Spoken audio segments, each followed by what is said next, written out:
చిన్నస్వామి స్టేడియంలో గర్జన అంటే ఎలా ఉంటుందో చేజ్ మాస్టర్ బరిలోకి దిగితే లెక్కలు ఎలా మారతాయో ఈరోజు మ్యాచ్ మరోసారి ప్రపంచానికి చాటి చెప్పింది. కింగ్ ఈజ్ ఆల్వేస్ కింగ్ అని నిరూపిస్తూ విరాట్ కోహ్లీ ఆడిన ఇన్నింగ్స్ ఒక క్లాసిక్ సినిమాను తలపించింది.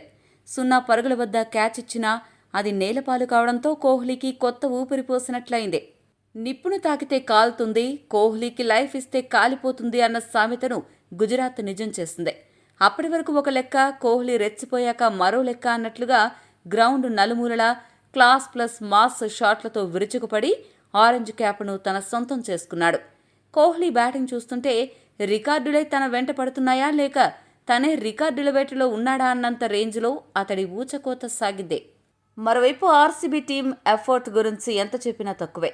పవర్ ప్లేలో కోహ్లీ, మిడిల్ ఓవర్లలో పడిక్కల్ ప్రతాపం దెబ్బకు గుజరాత్ బౌలర్లకు పట్టపగలే చుక్కలు కనిపించాయి. దేవదత్ పడిక్కల్ తనదైన శైలిలో సిక్సర్ల వర్షం కురిపిస్తుంటే గుజరాత్ ప్రధాన బౌలర్లు రషీద్ ఖాన్, రబాడా, ప్రసిద్ధ కృష్ణ వంటి వారు కూడా నిస్సహాయులుగా మిగిలిపోయారు. కేవలం బ్యాటింగ్ మాత్రమే కాదు, బౌలింగ్లో కూడా భువనేశ్వర్, హజల్వుడ్ డెత్ ఓవర్లలో చేసిన మాయాజాలం అద్భుతం. ఒకానొక సమయంలో గుజరాత్ 240 చేసింది అనిపించినా భువీ, హజల్వుడ్ డెత్ ఓవర్లలో గుజరాత్కు మరణశాసనం రాశారు. అలా అద్భుతమైన టీం ఎఫర్ట్తో చిన్నస్వామికి రారాజు నేనే అని ఆర్సీబీ నిరూపించి ఈ 34వ ఐపీఎల్ మ్యాచ్లో గుజరాత్పై 5 వికెట్ల తేడాతో విజయ తీరాలకు చేర్చింది. సొంత గడ్డపై ఈ సీజన్లో ఇదే చివరి మ్యాచ్ కావడం, దాన్ని ఒక అద్భుతమైన విక్టరీతో ముగించడం బెంగళూరు ఫ్యాన్స్కు పండుగ లాంటి వార్త. ఈ విజయంతో బెంగళూరు తన హోమ్ గ్రౌండ్లో 50 విజయాల మైలురాయిని చేరుకుని తన ఆధిపత్యాన్ని చాటుకుంది. ఇక గుజరాత్ జట్టు విషయానికి వస్తే టీం ఎఫర్ట్ లేకపోవడం, చెత్త వ్యూహాలు ఆ జట్టును ముంచేశాయి. సాయి సుదర్శన్ ఒక పక్క సెంచరీతో ఒంటరి పోరాటం చేశాడు. అతడంతా మంచి ఆరంభం, అలానే పునాది వేసినా మిగతా బ్యాటర్లు దాన్ని సద్వినియోగం చేసుకోవడంలో ఘోరంగా అట్టర్ ఫ్లాప్ అయ్యారు. ముఖ్యంగా captain Shubman Gill batting strike rate పెంచలేక ఇబ్బంది పడ్డం జట్టుకు మైనస్ అయింది. బౌలింగ్ చేంజెస్లో గిల్ తీసుకున్న నిర్ణయాలు, కోహ్లీ లాంటి డేంజరస్ బ్యాటర్ క్యాచ్ వదిలేయడం వంటి తప్పిదాలు గుజరాత్ ఓటమికి ప్రధాన కారణాలయ్యాయి. చేతిలో వికెట్లు ఉన్నా డెత్ ఓవర్లలో పరుగులు రావట్లేకపోవడం వారి బ్యాటింగ్ వైఫల్యాన్ని ఎత్తి చూపింది. దీనికి తోడు గుజరాత్ బౌలర్ల చేతగాని గాడి తప్పిన బౌలింగ్ ఆర్సీబీకి వరంగా మారింది. ఇక ఈ మ్యాచ్ ఫలితం పాయింట్స్ టేబుల్ను ఒక్కసారిగా మార్చింది. ఈ విజయంతో ఆర్సీబీ 10 పాయింట్లు సాధించి ఏకంగా 2వ స్థానానికి దూసుకెళ్లి ప్లే ఆఫ్స్ రేసులో తన బెర్తును దాదాపు ఖాయం చేసుకునే దిశగా అడుగులు వేసింది. ఈ సీజన్లో 5వ విజయం నమోదు చేసి ఆర్సీబీ ఈజ్ బ్యాక్ అని గట్టిగా చాటి చెప్పింది. అదే సమయంలో 7వ స్థానానికి పడిపోయిన గుజరాత్కు ఈ ఓటమి ప్లే ఆఫ్స్ ఆశలపై గట్టి దెబ్బ కొట్టిందనే చెప్పాలి. టాస్ ఓడి ఫస్ట్ బ్యాటింగ్కి దిగిన గుజరాత్ టైటాన్స్ ఇన్నింగ్స్ని ఓపెనర్లు శుభ్మన్ గిల్, సాయి సుదర్శన్ ప్రారంభించారు. మొదటి 2 ఓవర్లలో భువనేశ్వర్ కుమార్, జోష్ హజల్వుడ్ కట్టుదిట్టమైన లైన్ అండ్ లెంత్తో బ్యాటర్లను ఇబ్బంది పెట్టారు. కానీ 3వ ఓవర్లో భువీ బౌలింగ్లో 2 బౌండరీలు కొట్టి సాయి సుదర్శన్ కాస్త జోరు పెంచాడు. ఇక అక్కడి నుంచి సుదర్శన్ శివతాండవం మొదలైంది. ఫేసర్ రసిక్ సలాందార్ హజల్వుడ్ బౌలింగ్లో కవర్ డ్రైవ్లు, ఫుల్ షాట్లతో విరుచుకుపడ్డాడు. ఒక పక్క గిల్ పవర్ ప్లేలో 7 బంతులు ఎదుర్కొని 9 రన్స్ మాత్రమే చేసి బ్యాటింగ్ చేయడానికి కాస్త ఇబ్బంది పడుతుంటే సుదర్శన్ మాత్రం సిక్సర్లు, 4లతో విరుచుకుపడ్డాడు. సుదర్శన్ పవర్ ప్లేలోనే ఏకంగా 46 పరుగులు సాధించి గుజరాత్ తరపున పవర్ ప్లేలో అత్యధిక పరుగులు చేసిన 3వ బ్యాటర్గా నిలిచాడు. సుదర్శన్ 1 మ్యాన్ ఆర్మీలా చెలరేగడంతో మొదటి 6 ఓవర్లు ముగిసేసరికి గుజరాత్ టైటాన్స్ వికెట్ నష్టపోకుండా 57 పరుగులు చేసింది. పవర్ ప్లే ముగిశాక కూడా సాయి సుదర్శన్ బ్యాట్కి ఏమాత్రం బ్రేకులు పడలేదు.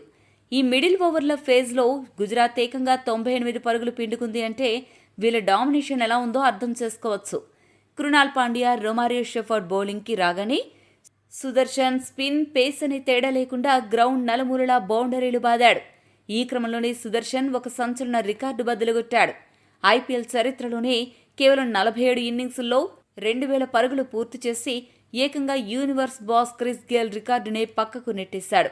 అలాగే భారతీయుల పరంగా చూసుకుంటే అతి తక్కువ బంతుల్లో అంటే కేవలం 1361 బంతుల్లోనే ఈ మార్క్ అందుకున్న ప్లేయర్గా చరిత్రకెక్కాడు. ఒక పక్క సుదర్శన్ ఆకాశమే హద్దుగా చెలరేగుతుంటే గిల్ మాత్రం బాగా నెమ్మదిగా ఆడి బ్యాటింగ్ చేయడానికి విపరీతంగా ఇబ్బంది పడ్డాడు. ఈ దశలో సుయాష్ శర్మ వేసిన అద్భుతమైన గూగ్లీకి బౌండరీ లైన్ దగ్గర 32 పరుగుల వద్ద గిల్ క్యాచ్ అవుట్ అయ్యాడు. కానీ అప్పటికే వీళ్ళిద్దరూ కలిసి 128 పరుగుల భారీ భాగస్వామ్యం నిర్మించారు. అలాగే గుజరాత్కు ఆర్సీబీపై ఏ వికెట్కైనా ఇదే అత్యధిక భాగస్వామ్యం కావడం విశేషం. అలాగే వీళ్ళిద్దరి మధ్య ఐపీఎల్లో ఇది 8వ సెంచరీ పార్ట్నర్షిప్. గిల్ అవుట్ అయినా కూడా ఏమాత్రం తగ్గని సుదర్శన్ కేవలం 57 బంతుల్లోనే అద్భుతమైన సెంచరీ మార్కు చేరుకున్నాడు. ఇది అతనికి గుజరాత్ తరపున 3వ సెంచరీ కాగా ఆర్సీబీ మీద ఒక గుజరాత్ బ్యాటర్కి ఇది 2వ సెంచరీ. మధ్య ఓవర్లలో సుయాష్ శర్మ మాత్రమే కట్టుదిట్టమైన బౌలింగ్తో గిల్ వికెట్ తీసి మంచి బ్రేక్ త్రూ ఇచ్చాడు. ఆ తర్వాత క్రీజులోకి వచ్చిన జోస్ బట్లర్ ఒక 6, 2 4లతో రెచ్చిపోయాడు. ఇలా సుదర్శన్ హిస్టారిక్ బ్యాటింగ్, బట్లర్ మెరుపుల కారణంగా 15 ఓవర్లు ముగిసేసరికి గుజరాత్ 1 వికెట్ నష్టానికి 155 పరుగుల భారీ స్కోరు చేసింది. ఇక ఆ తర్వాత డెత్ ఓవర్ల సమరం మొదలైంది. లాస్ట్ 5 ఓవర్లలో గుజరాత్ 50 పరుగులు రాబట్టింది. కానీ ఇక్కడ ఆర్సీబీ బౌలర్లు అద్భుతం కంబ్యాక్ ఇచ్చారు. 16 ఓవర్లో సెంచరీ హీరో సుదర్శన్ ని జోష్ హజల్వుడ్ తన అద్భుతమైన బౌలింగ్తో రిటర్న్ క్యాచ్ పట్టి పెవిలియన్ చేర్చాడు. ఆ తర్వాత డెత్ ఓవర్ల స్పెషలిస్ట్ భువనేశ్వర్ కుమార్ ఫుల్ టాస్తో బట్లర్ని 25 పరుగుల వద్ద బౌల్తా కొట్టించాడు. డెత్ ఓవర్లలో భువి, హజల్వుడ్ వేసిన అద్భుతమైన యార్కర్లు, స్లో బాల్స్కి గుజరాత్ బ్యాటర్లు పరుగులు తీయడానికి అష్టకష్టాలు పడ్డారు. స్కోరు 200 దాటడమే కష్టమే అనిపించింది. కానీ లాస్ట్ ఓవర్లో మ్యాచ్ ఊహించని మలుపు తిరిగింది. రసిక్దార్ కండరాల నొప్పితో మైదానం వీడడంతో తప్పనిసరి పరిస్థితుల్లో కృణాల్ పాండ్యా 20వ ఓవర్ వేయాల్సొచ్చింది. క్రీజులో ఉన్న జాసన్ హోల్డర్ ఈ అవకాశాన్ని వదులుకోలేదు. ఏమాత్రం కనికరం లేకుండా కృణాల్ బౌలింగ్లో భారీ 6ర్లు, 4లతో విరుచుకుపడి లాస్ట్ ఓవర్లో ఏకంగా 18 పరుగులు పిండుకున్నాడు. వాషింగ్టన్ సుందర్ 19 రన్స్తో సహకారం, హోల్డర్ విధ్వంసం కారణంగా నిర్ణీత 20 ఓవర్లు ముగిసేసరికి గుజరాత్ టైటాన్స్ 3 వికెట్ల నష్టానికి ఏకంగా 205 పరుగులు సాధించింది. ఇది ఆర్సీబీ మీద గుజరాత్కు చరిత్రలో అత్యధిక స్కోరు కావడం విశేషం. అలాగే ఈ మ్యాచ్తో ఐపీఎల్ చరిత్రలో ప్రత్యర్థి బ్యాటర్ల చేతిలో అత్యధికంగా 15 సార్లు సెంచరీలు సమర్పించుకున్న చెత్త రికార్డును కూడా ఆర్సీబీ మూటగట్టుకుంది. రెండో ఇన్నింగ్స్ ఆరంభమే ఒక హై వోల్టేజ్ సినిమాను తలపించింది. సుందర్ పుణ్యమాని డక్అవుట్ కావాల్సిన విరాట్ కోహ్లీకి లైఫ్ దొరికింది. పులిని పంజాతో కొట్టడం కాదు, బోనులో వేసి బంధించాలి అన్న సామెతను మరచిపోయిన గుజరాత్ ఫీల్డర్లు ఆ తర్వాత కోహ్లీ విశ్వరూపాన్ని చూడాల్సొచ్చింది. బేతెల్ 14 పరుగులు మాత్రమే చేసి త్వరగానే అవుట్ అయినా కోహ్లీ మాత్రం పాత రికార్డులను తిరగరాస్తూ క్లాస్ ప్లస్ మాస్ ఇన్నింగ్స్ ఆడాడు. రబాడా, సిరాజ్, ప్రసిద్ధ కృష్ణ ఇలా బౌలర్ ఎవరైనా కోహ్లీ దూకుడు మాత్రం తగ్గలేదు. దీంతో పవర్ ప్లే ముగిసేసరికి ఆర్సీబీ 1 వికెట్ నష్టానికి 58 పరుగులు చేసింది. మిడిల్ ఓవర్లో దేవదత్ పడిక్కల్, కోహ్లీ మ్యాచ్ స్వరూపాన్ని మార్చేశారు. 200కు పైగా స్ట్రైక్ రేట్తో పడిక్కల్, దాదాపు 200 స్ట్రైక్ రేట్తో కోహ్లీ, రషీద్ ఖాన్, ప్రసిద్ధ కృష్ణ, రబాడా బౌలింగ్లో పడిక్కల్ 6ర్లతో విరుచుకుపడ్డాడు. కేవలం 21 బంతుల్లోనే పడిక్కల్ హాఫ్ సెంచరీ బాదగా అటుపై కోహ్లీ 30 బంతుల్లో అర్ధ సెంచరీ అందుకున్నాడు. ఒకానొక సమయంలో వీరిద్దరే మొత్తం మ్యాచ్ను ముగిస్తారనిపించింది. కానీ ఊహించని విధంగా 55 పరుగుల వద్ద పడిక్కల్, రషీద్ గూగ్లీకి క్లీన్ బౌల్డ్ అయ్యాడు. ఆ మరుసటి ఓవర్లో 2 6ర్లు బాది ఫైర్ మీద కనిపించిన కోహ్లీ 81 పరుగుల వద్ద హోల్డర్ బౌలింగ్లో పెవిలియన్ చేరాడు. జితేష్ శర్మ వచ్చి రాగానే ఒక 6, ఒక 4 కొట్టి 10 పరుగులు చేసి మెరుపులు మెరిపించినా మళ్లీ రషీద్ ఖాన్ వేసిన మాయాజాలానికి చిక్కి పెవిలియన్ చేరాడు. ఆ తర్వాత పాటీదార్ కూడా 8 పరుగుల వద్ద అవుట్ అయ్యాడు. ఊహించని విధంగా వరుసగా 4 ఓవర్లలో 4 వికెట్లు పడ్డంతో మ్యాచ్ కాస్త రసవత్రంగా మారింది. ఇదంతా చూసి గెలుపు ఖాయమనుకున్న ఆర్సీబీకి గుజరాత్ ఏమైనా షాక్ ఇస్తుందా అనిపించింది. కానీ అవకాశమే ఇవ్వకుండా టీమ్ డేవిడ్, కృణాల్ పాండ్యా మ్యాచ్ను ముగించారు.